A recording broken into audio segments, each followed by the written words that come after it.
What's going on YouTube? This is Aaron here with Day 5 Aquatics. Just bringing you another video. Today we're going to be doing something a little bit different. We're going to be making some turtle food for our painted turtle tank. So we've got our ingredients here. I've got like a recipe list. I'm going to go ahead and try and post it up on here for you guys to see real quick. You can take a screenshot or whatever of it. So yeah, it should be showing up right here. Okay, so what we've got here, we've got our greens. We've got 2 bags of green leaf lettuce. We've got a bag of red leaf lettuce. We have some cuttle bone for the calcium. And then I've got a mixture here of crushed up pellet food. I've got some of his normal Zoomed maintenance diet pellet. And then I've also got some Hikari wheat germ pellet. If you've been following my channel, the painted turtle I got him off of Craigslist, so he's a rescue. He's had some really bad shell problems as far as retained scutes and stuff like that, so he really is in need of a shed. He has been shedding, and his shell looks a whole lot better. It's still got a long way to go, though. So I did a mixture of 50% wheat germ pellets, which they kind of aid in the shedding process. It's high in some good things for things that are good for his shell and help him shed. And then the other half is just the regular turtle food. Also, what I've got here, I've got a packet. It's 4 little packs of Knox unflavored gelatin. That's going to be going to make our jello mold. And then you'll need some pans, and I'll show those here in a second. But yeah, let's go ahead and get started. The first thing you're going to have to do is you're going to need a blender. You're going to have to mix up the greens. You're going to have to blend the greens. We've washed these down. I've got like just a little magic bullet blender, so this takes me a little bit longer. Used to have a bigger blender, but to be honest with you, this magic bullet one works a whole lot better anyways. So that's what we're going to use. We're going to go ahead and get that stuff mixed up, blended up for you. So just sit tight. Okay, so now we've got the greens all mixed up.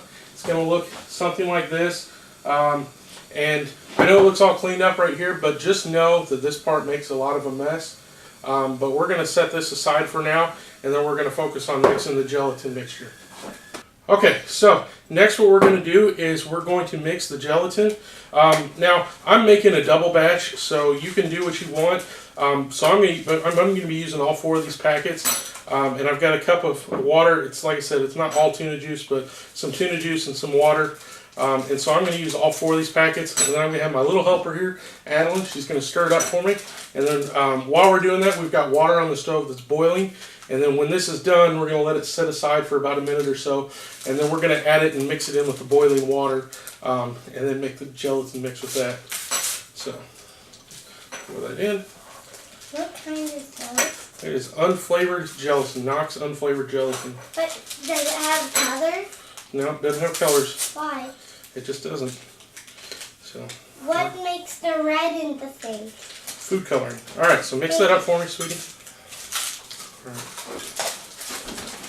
Okay, so we're going to mix that up and we're going to set it aside for a little bit, and then when the water starts to boil, then we're going to go ahead and mix the 2 together, and then we'll mix it with the greens, the pureed greens. So. Okay, so we've got our boiling water, and we've got the gelatin mixture. We're going to pour the 2 together.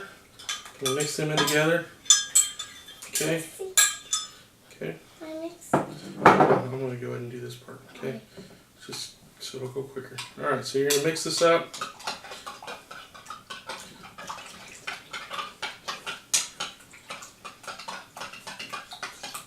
Okay. Mix it up until it's completely dissolved. Okay. Easier said than done sometimes. All right. And then you're going to pour it in with your mixture. Just going to pour it in. Alright, so that's nice and thick. And then you're going to mix that up, stir that up until it's nice and blended. And once you're done doing that, then you're going to go ahead and pour it into the jello mold, or into the pans. Now, if you do it on a smaller scale, it's a lot easier to do this way. You can put it into ice cube trays. That actually makes it a lot more convenient just for making portions. I don't have a ton of plastic ice cube trays. I just don't keep them around. so I'm not going to go ahead and use that. I'm just going to use these two glass pans. I'm going to pour it into it. I'm going to try and make it as shallow as I can, but I'm going to pour it in there, and then I'm going to stick it in the fridge. So, okay, so we've got it in the pans. We're going to go ahead and put it in the fridge. Let it set. Usually takes a couple hours. Just depends. Again, it depends a lot more on what you put it in, how deep it is, and all that stuff. But it's going to take a little while, so we're going to set it in the fridge, let it set, and then when it's done, I'll show you where we go from there. So, okay, so now that the mold has set, the Jello has set, now what we have to do, you're going to take an old baking sheet or whatever, and we're going to cut this out into little squares, and we're going to place it on the baking sheet. Then we're going to throw it in the freezer and freeze it in there. So you're just going to take a knife and just cut little cubes. You want to make the cubes fairly small. You don't want to make them too big, so you don't want to be throwing in massive chunks of the stuff in every day. It'll make a big mess in the filter. The stuff does, when it starts to tear apart, when the turtle starts to eat it, it does tend to make a mess. So if you throw in really big chunks, it's just going to really make a mess of your tank and just really clog it or dirty up your filters really quick. So you want to cut them in fairly small cubes, but you're just going to cut them in cubes, just place them just a little bit apart on the tray, and then throw the tray in the freezer, and then once they're frozen, pop them off, put them in a freezer bag, and they're good to go. So.